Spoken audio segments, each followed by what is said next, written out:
Hello, Psych2Goers! We just want to take the time to thank you for all of your kind support. We are a team of dedicated, passionate, and hardworking individuals who come together every day with one goal in mind.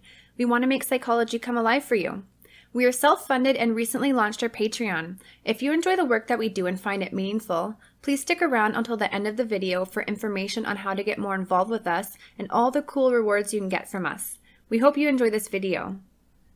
We're all selfish to a certain degree, but problems only develop when it reaches a high level of self-centeredness that teeters on the edge of narcissism. If you have a family member, romantic partner, or a coworker that makes you feel invisible because they rarely pay attention to your needs, know that you're not alone. Here are 6 effective ways to deal with selfish people. 1. Try to understand what is triggering their selfish behavior. Psychotherapist F. Diane Barth emphasizes the idea that understanding does not mean letting someone off the hook, but learning about what is motivating someone to be selfish and detecting their patterns can help you be less dismissive of their behavior. As humans, it is an instinct to be selfish. Children, for instance, are naturally selfish because learning to understand the feelings and needs of others is something taught to them as they get older. Elderly people and those with illnesses are also selfish because it's a way of survival. When you learn about what is motivating someone else's selfishness, then you can understand why it is sometimes essential. 2. Try not to take their selfish actions personally. Instead, stay true to yourself. It's easy to get wrapped up in someone else's accusations. If someone is making you feel bad for not paying enough attention to them, know that you don't have to stoop to their level, nor do you have to take their words or actions personally. It's not your job to serve someone at their own time and convenience. If you think you're in a toxic friendship, check out our video, Ways to Recognize Toxic Friendships, for more helpful advice. Being around a self-centered person can be overwhelming and exhausting, that you may experience bouts of anger, frustration, or sadness. Know that you are still in control and that you don't have to be reactive towards their selfishness. Instead, focus on alleviating the pressure you feel through your favorite hobbies or fun events. 3. Become familiar with the misconceptions about selfishness.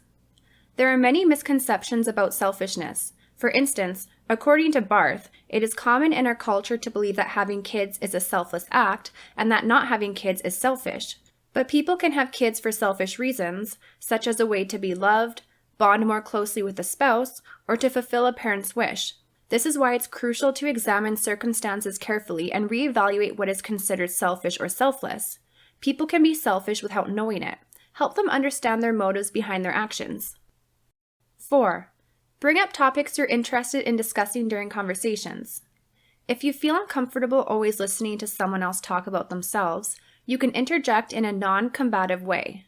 Whether you enjoy art, music, or philosophy, you can change the subject midway through a conversation with a simple question, such as, "Hey, have you heard of so-and-so?" Or with a statement like, "Last night I came across X, Y, and Z." Initially, it may seem abrupt and even random, but this gives the person a hint that the two of you have been spending too much time on their stories.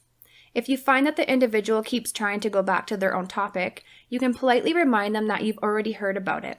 This will prevent you from giving into their attention-seeking ways. 5.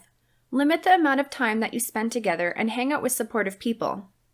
Space always helps. When you limit the amount of time that you spend together with a selfish person, you can obtain more freedom to take care of your own happiness and be who you are, instead of getting caught up in meeting their needs. This is more approachable than shutting them out altogether, especially if the selfish individual is a family member or a coworker that you cannot easily avoid. When you set healthy boundaries, you're reminding them that the world does not revolve around them. It also gives you the opportunity to spend more time with supportive friends and family members who believe in helping you grow and evolve. This will prevent you from being stuck with fulfilling someone else's responsibilities. 6. Learn the difference between healthy selfishness and toxic selfishness. When you constantly deal with a selfish person, you often experience guilt for putting yourself first. Remember, you're not doing anything wrong. Taking care of yourself is a right that you have, but toxic selfish people can manipulate you into thinking otherwise.